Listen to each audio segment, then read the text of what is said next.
pagkakaroon sir, sa imo bang sa paglantaw sa kalangkilabilaw sa pudno nga isip ang representante sa kinibang or kinibang chairperson sa Kabataan Party List sa may Southern na Mindanao. So base sa imo mga impormasyon nga nahibalaan karon sa publiko sir, sa imong tan-aw lig-on ba ang kaso nga mahimong basihan sa conviction ni Vice President Sara Duterte sa impeachment trial? So syempre no, ang atong paglantaw ni Ana, nagasubaybay man jud ta sa mga developments ni ini from the start.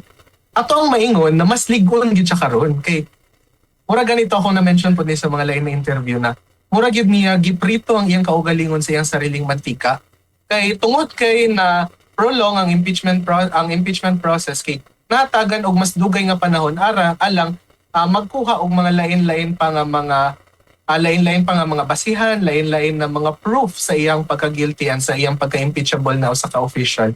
Kaya katong tanawon nini, katong first niya na impeachment na articles of impeachment, kinara dito tong confidential and intelligence funds. Pero karon na dungagan na niini og katong ikaduha na og dinhi abot og 6.7 billion ang nisulod og gawas sa iyang bangko ug sa iyang asawa according sa Anti-Money Laundering Council.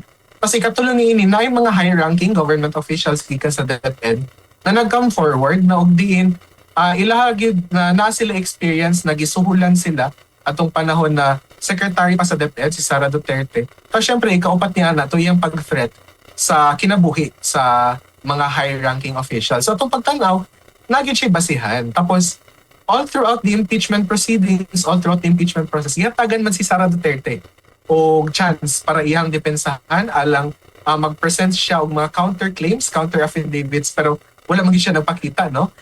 So nga itong pagtanaw ni Ani, nagibasihan and ligon yun ang kaso. Unya, tanawon na lang po nato og unsa bay maging developments ni ini og madepensahan ba ni Sara Duterte o kinsa si Mary Grace Piatos, asa napadulong ang pipila ka milyones na confidential and intelligence funds kay ang katawang Pilipino mao man gyud ang ginapangita og tinuod ba iyang magibuhat or dili. So syempre, kami sa mga kabatanunan, kipadayon gid kami na magsurvive, padayon gid kami na magpanawagan na paninglon ang tanan nga kurakot nga gobyernong opisyales.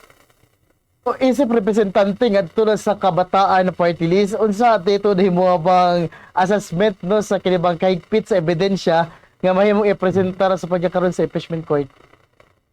So syempre, nung makita na to, naman gid ni siya basis tanan. Tapos at the same time, kita long-awaited na yun nga impeachment proceedings. Tapos murag makaingon na ganito na frustrated ta. Pero at the same time, padayon gyapon tang usubaybay, padayon tang manawagan. Tapos at the same time, kay sa tanan manggong mga ginaingon ni Sara Duterte so far, wala gyud siya any nga ginaingon na mo refute or mo go against dito sa mga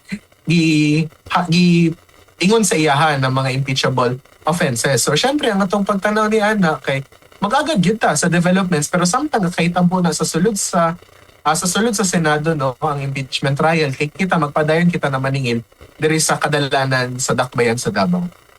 So, sa pagkakaroon sa inyo kay kini man si Vice President Sara Duterte kining upat ka mga articles of impeachment nga gibato kaniya, wala magud siya kinibang kompleto gayud nga pamahayag niini dili sa wala pud kini siya komento, only iyahala mga abogado no ang gapakita gadto na sa publiko. So para sa imo sir, angayan ba nga si Vice President Sara Duterte gayud ang mutambong gayud no sa kinibang mga pagdungog kaya para usab nga iya po mapamatud-an ang iyang kaugalingon? Yes, of course, she should appear. That is the bare minimum nga pwede niyang buhaton, ilabi na nga ginasingil siya sa katawhang Pilipino kay pila naman gud katuig nga gapang abusar siya ba sa kaban sa katawhan.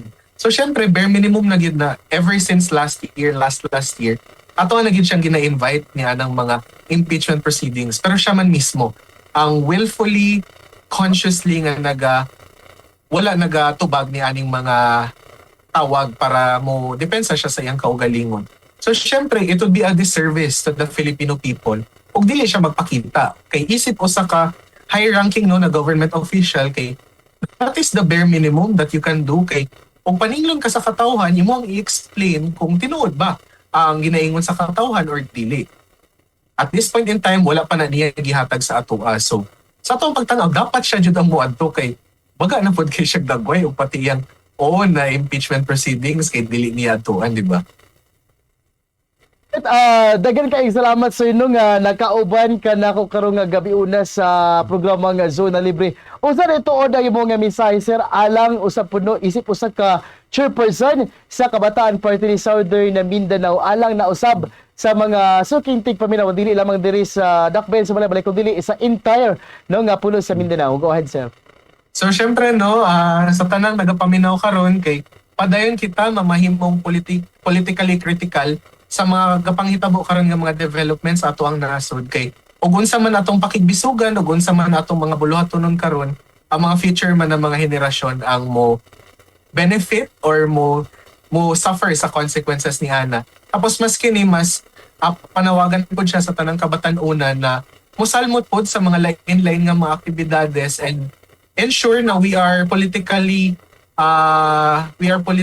updated sa unsa biga kahitabo kay tanan manggod ga kahitabo karon sa ato ang panggamhanan kay naa siya direktang epekto sa ato ang kinaugmaon. Tapos kinahanglan pod na ato ang tubagon ng hagit sa panahon na kinahanglan gid nato pakigbisugan ng ato ang kinaugmaon kay syempre og dili nato pakigbisugan atong kinaugmaon kinsa pa man ang makigbisog ni ana og syempre ato ang i-enlive ang giingon pa ni Gato si Rizal na mamahimong mga pag-asa ng bayan. Ito lang sir no, so pahabol lang na nato ning pangutanan sa pagkakaroon. Usa itood ang aktibidad sa pagkakaroon sa Kabataan Party List Southern Mindanao. So syempre no, ang atong aktibidad karon kinatay mga pipila nga mga gina-prepare ilabi na sa first week of July nga aduna ang first day sa impeachment hearing ni Sara Duterte dira sa Senado. So expect na naay mga buluhatonon nga mga mobilisasyon diri gyud sa sentro sa syudad sa Davao nga og diin ang gikan ng mga Duterte. So dira nato mapakita ato ang ginababagan kanang narrative nga pilit nga ginaingon sa mga Duterte.